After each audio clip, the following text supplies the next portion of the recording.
السلام عليكم، معكم سارة في المطبخ. اليوم بدنا نعمل كرات الباونتي ب3 مكونات فقط. طريقة كتير سهلة وبتعطينا كمية منيحة، وعائلتكم وضيوفكم كتير حيحبوها إن شاء الله. لنشكل الكرات بيلزم لنا 2 كوب من برش جوز الهند، وعلى برش جوز الهند بدنا نضيف من نصف كوب ل3/4 كوب من الحليب المكثف المحلى. بالوعاء اللي بدنا نخلط فيه بنحط برش جوز الهند وبدنا نضيف عليه الحليب المكثف المحلى بالتدريج. بنضيفه وبنخلط لحتى نوصل للقوام اللي بدنا اياه.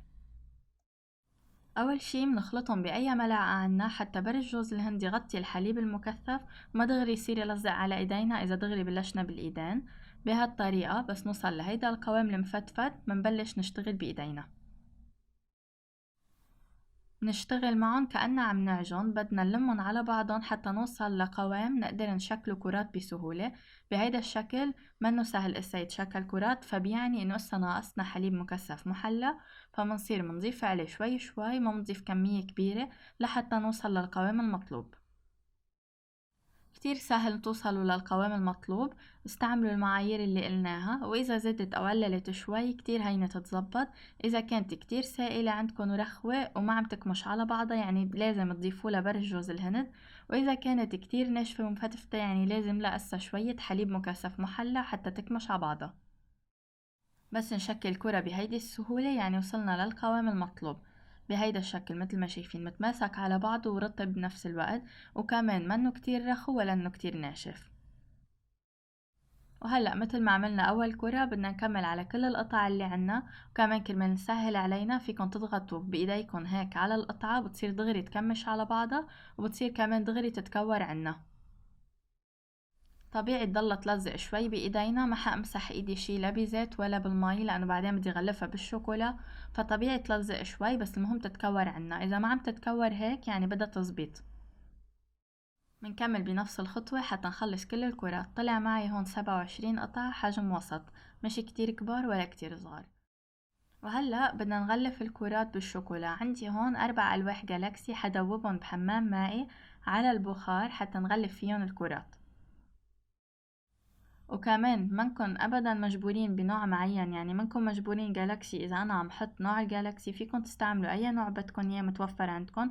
انا بحط اللي معروف اكتر شي عند العالم، انتو بتلاقوا البديل اللي ممكن يكون بيناسبكن اكتر. هلا على جنب حطيت ورقة زبدة جهزتها كرمال نحط عليها قطع الشوكولا بس تا يخلصوا، كرمال دغري ينشالوا معنا بس ينشفوا. منجهز كل شي كرمال دغري نشتغل هي والشوكولا دايبة. حطيت الجالاكسي بوعاء زجاجي بيتحمل الحرارة. بدنا نحطه على طنجرة بقلبها مي بشكل المي ما تلامس الوعاء، والمي تكون قريب درجة الغليان. بنحطها على نار كتير هادية ومنضلنا منحرك حتى تدوب الشوكولا. طالما في بخار قوي عم يطلع ففينا نطفي النار قبل ما تدوب كل القطع، وبتضل تدوب باقي القطع على البخار اللي عم يطلع. مشان ما بدنا الحرارة تقوى كتير وتشد عنا الشوكولا، ما لازم يتعرض لحرارة كتير قوية بتصير بتشد وبتنتزع. وهيك لحتى ندوب الشوكولا بالكامل بنرفعها وبنحطها على جنب وجاهزة صارت حتى نغلف فيها الكرات. هلأ حطيت الوعاء اللي بقلبه الشوكولات دايبة جنبي الكرات، وجنبي كمان ورقة زبدة كرمال حط عليها كرات الشوكولا. بديل ورقة الزبدة إذا مانا متوفرة عندكن هو النايلون اللاصق اللي بنغلف فيه الأطعمة. بتغلفوا أي صحن بالنايلون اللاصق وبتحطوا عليه الكرات بنفس الشكل اللي حنعمله هلأ.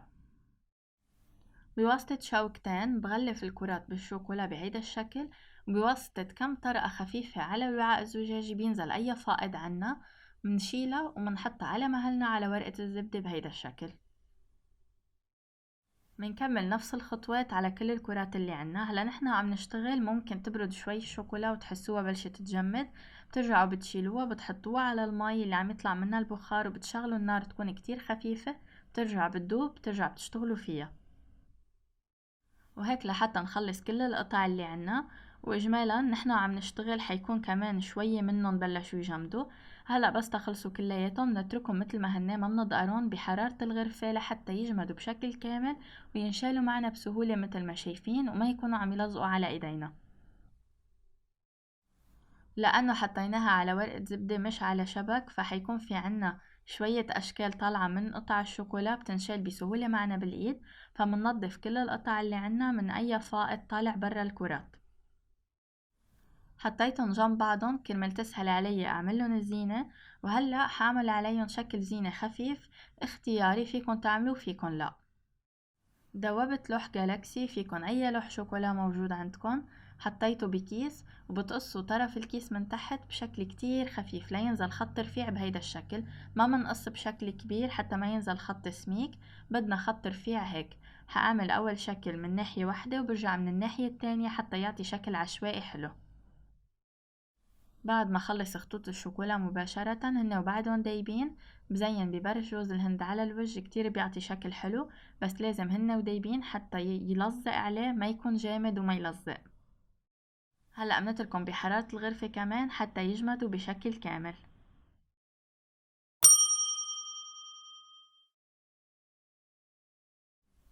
وهيك كرات الباونتي صاروا جاهزين عنا، كرات كتير لذيذة وكتير سهلة ب3 مكونات فقط، طعم كتير طيب وبيعطينا كمية منيحة، من جوا رطبة منا ناشفة أبدا، ونكهتها كتير لذيذة، بنحفظها بالبراد بوعاء محكم الإغلاق، وتتقدم كمان هي وباردة.